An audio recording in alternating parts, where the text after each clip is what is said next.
Marike Willemse was born on the 29th of March in 1937 into an upper-middle-class Afrikaner family in Pretoria. She was the daughter of Wilhelmus Antonius Willemse and Susanna Elizabeth Heinz. Her father was an academic and a writer. He was a professor of social pathology and psychology at the University of Pretoria. Marike went to Potchefstroom University where she was studying for a degree in commerce.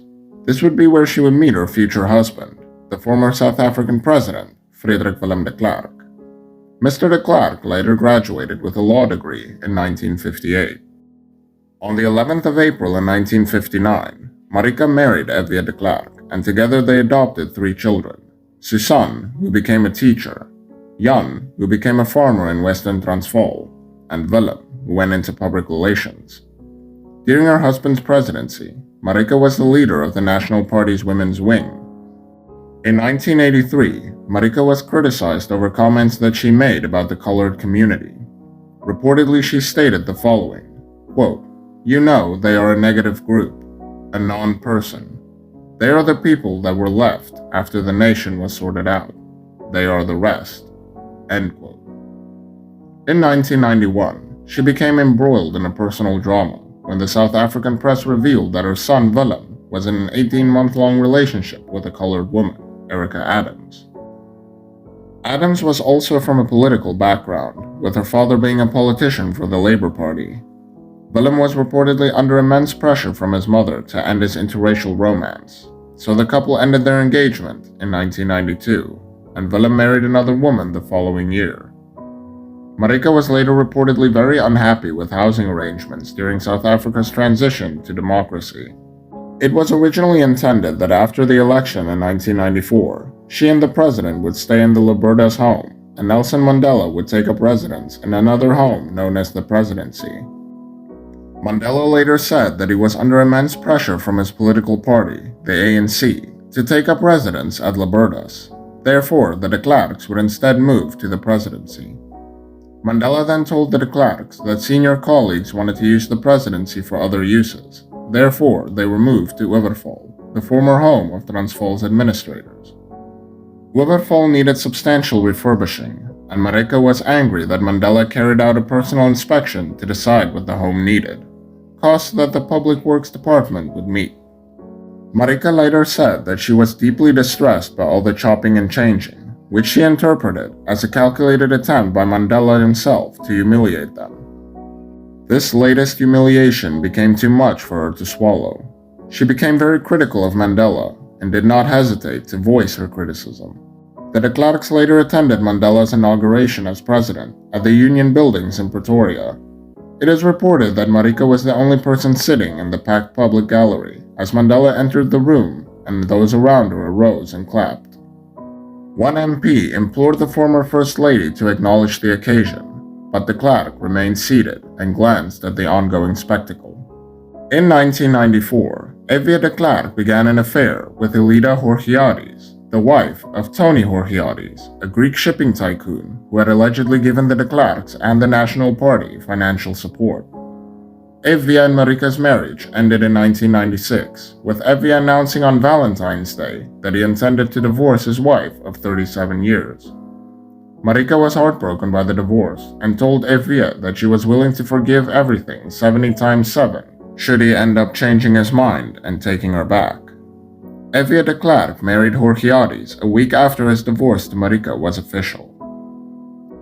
In the year 2000, Marike faced further emotional upheaval when her relationship with her fiancé and businessman, Johan Kokemoer, collapsed. When the media revealed that he was facing impending bankruptcy, Marike defended her fiancé. However, soon after, Kokemoer suffered a nervous breakdown and checked into Pretoria Clinic. It was also reported that in the later years of her life, Marike battled depression. On Tuesday, the 4th of December in 2001, Marike de Klerk was found deceased at her luxury beachfront apartment in Cape Town. Her death shocked the nation as well as the world. At first, almost everyone presumed that Marike de Klerk ended up taking her own life. But as further details of Mrs. de Klerk's killing emerged, shock and anger were replaced by a sense of bewilderment. Marike's hairdresser arrived at the luxury flat in Cape Town on Tuesday afternoon got no reply and called a security guard. He found Marike, at that time aged 64, still dressed in her pajamas and slumped over in the hall. An autopsy revealed that she was strangled to death at about 9 a.m. on Monday, 3rd of December, 2001. Professor Dion Knobel, who carried out the autopsy, said that the killer gripped his victim's neck with so much force that he broke several bones in her throat and burst a blood vessel in her eye. She was probably on her knees when she died. Professor Knobel said that a steak knife with a broken handle was embedded in Marike's back, although it was not what killed her. She also had several wounds to the head.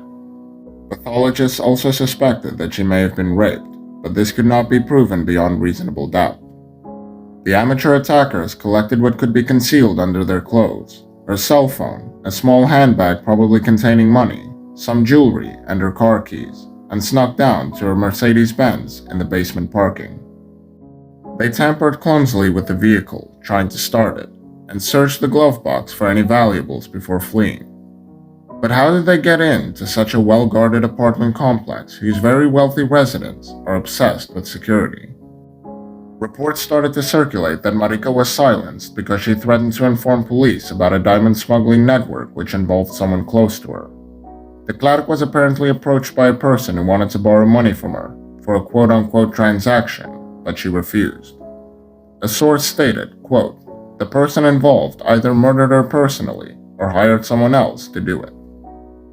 The arrest of a Securicor Grey guard who was posted at the complex and might even have been in uniform when he entered De Klerk's flat through a sliding door on the balcony supports this theory. The cell phone that the guard allegedly used to inform his employer that he was taking sick leave after the drama unfolded was allegedly the one stolen from De Klerk's flat. Police confiscated the phone soon after arresting the 21-year-old suspect. Luyanda Mboniswa confessed to Cape Town magistrate Henny LaRue, stating that he played a role in the killing. Mboniswa later pleaded not guilty, but did not testify to his own defense. He stated that he had made a confession, but said the killing had been masterminded by Marike's dance teacher, a contention rejected by the prosecution. Luyanda Mboniswa was convicted by the Cape Town High Court of housebreaking and murder, but acquitted of rape. Mboniswa was sentenced to life imprisonment.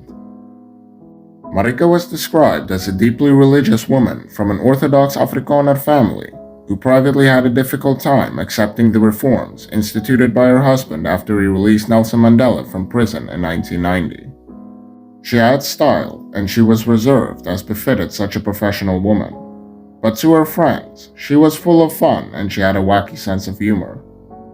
Among the tributes pouring in from across the country was one from South African President Thabo Mbeki, who said in his statement that Marike de Klerk will be missed as a strong, charming, and dignified woman.